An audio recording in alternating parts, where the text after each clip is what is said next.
यह कहानी है 3 अनाथ भाइयों की जो भूख, प्यास और संघर्ष के बीच भी सच्चाई से कभी नहीं डिगे। किसी को मजदूर चाहिए क्या? हम सब काम कर सकते हैं। तभी सामने से एक बूढ़े बाबा आ रहे होते हैं और उनके सामने आकर रुक जाते हैं।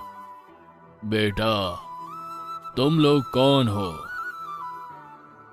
हम अनाथ हैं बाबा, कोई काम मिले तो भगवान का नाम लेंगे। अगर तुम सच्चे हो तो आज से मैं तुम्हारा धर्म पिता बनता हूँ, पर एक वादा करो, सच्चाई का रास्ता कभी मत छोड़ना। तभी सोहन कुछ सोचता है और बोलता है, ठीक है बाबा, आप जैसा कहेंगे हम वैसा ही करेंगे। और तीनों भाई बाबा के साथ बिना कुछ सोचे समझे निकल पड़ते हैं।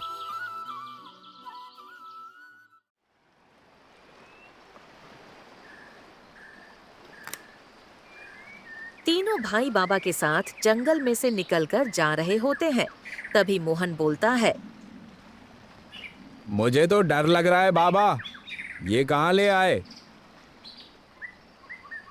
डरो मत बेटा, तुम बस मेरे साथ साथ चलो, गांव आता ही होगा।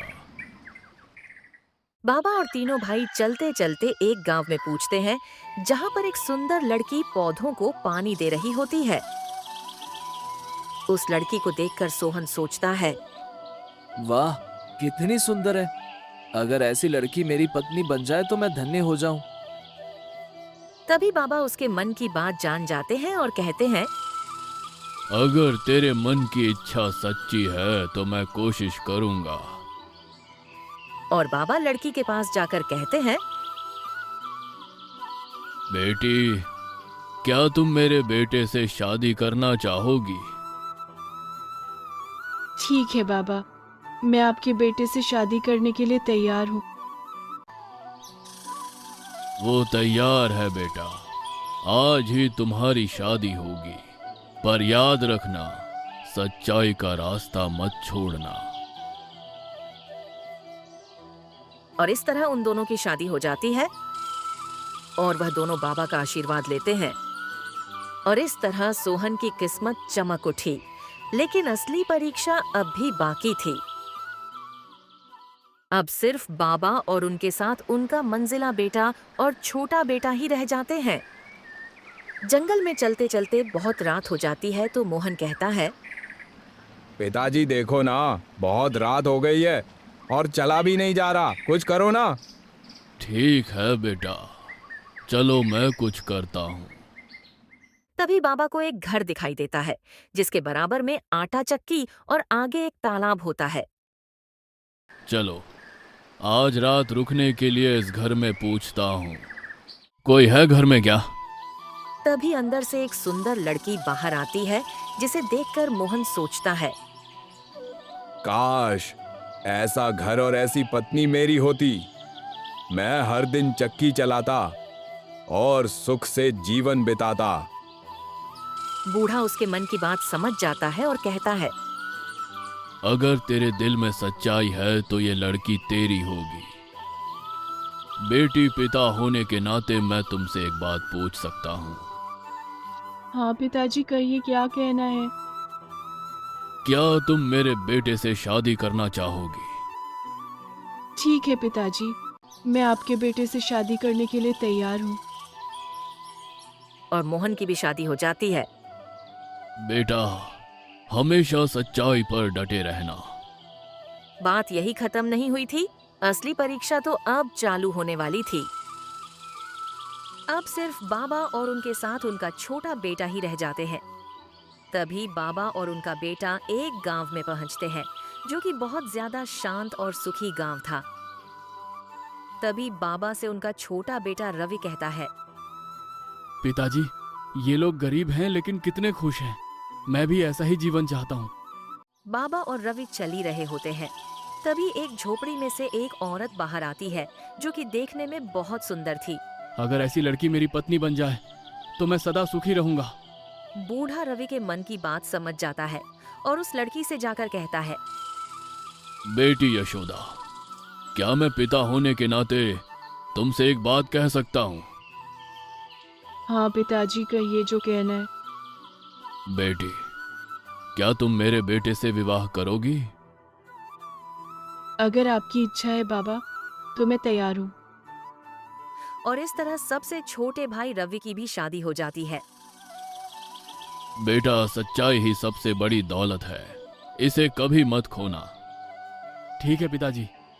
बेटा, अब मैं चलता हूँ, अपना ध्यान रखना। साल बीत गए। तीनों भाई अलग अलग जीवन जीने लगे, पर अब उनके धर्मपिता लौट आए थे एक परीक्षा लेकर। सबसे पहले वह सबसे बड़े भाई के घर जाते हैं। अरे जल्दी जल्दी इनका दूध काढ़ो, मुझे और भी काम है। बड़े भाई ने अब बहुत धन कमा लिया था, चारों तरफ नौकर थे।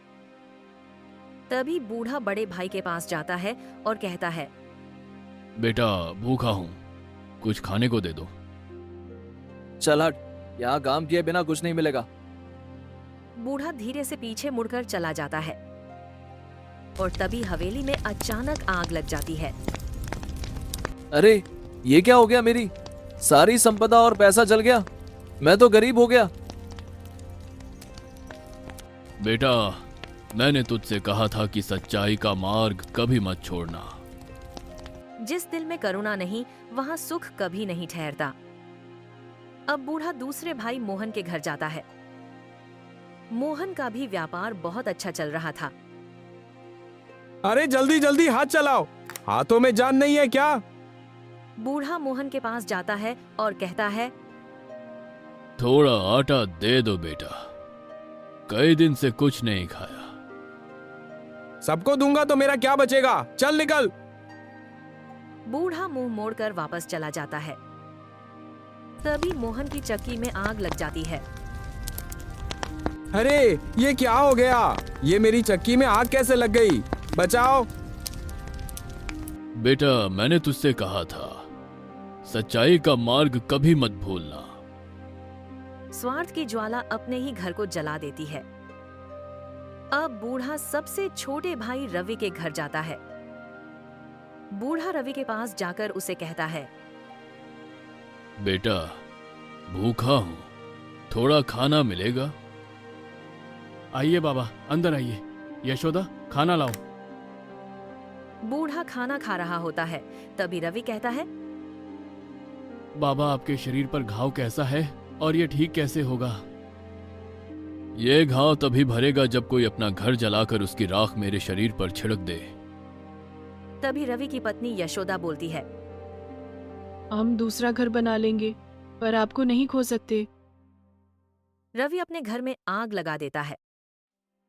राख उड़ते उड़ते बूढ़े के शरीर पर गिरती है और एक प्रकाश फैल जाता है, जिससे बूढ़े का घाव सही हो जाता है। तभी रवि चौंकने हुए बाबा से कहता है, बाबा, ये घाव अपने आप कैसे ठीक हो गया? तभी एक रहस्यमयी गूंजती हुई आवाज होती है और बोलती है, बेटा, मैं वही धर्मपिता हूँ, तीनों में सिर्फ तू ही था जिसने सच्चाई नहीं छोड़ी। तेरा घर अब स्वर्ण महल बनेगा, सुखी रहो। और एक स्वर्ण महल बन जाता है और रवि और यशोदा बाबा का आशीर्वाद लेते हैं। तथास्तु बेटा, सदा सुखी रहो। बेटा, अब मैं चलता हूं, मेरा जाने का समय आ गया। नहीं पिताजी, आप मुझे ऐसे छोड़कर नहीं जा सकते। आपके बिना मैं कैसे रहूंगा? और तेज रोशनी होती है और बाबा वहां से गायब हो जाते हैं। पिताजी, मैं आपका ये एहसान कभी नहीं चुका पाऊंगा। और रवि और यशोदा खुशी खुशी रहने लगते हैं।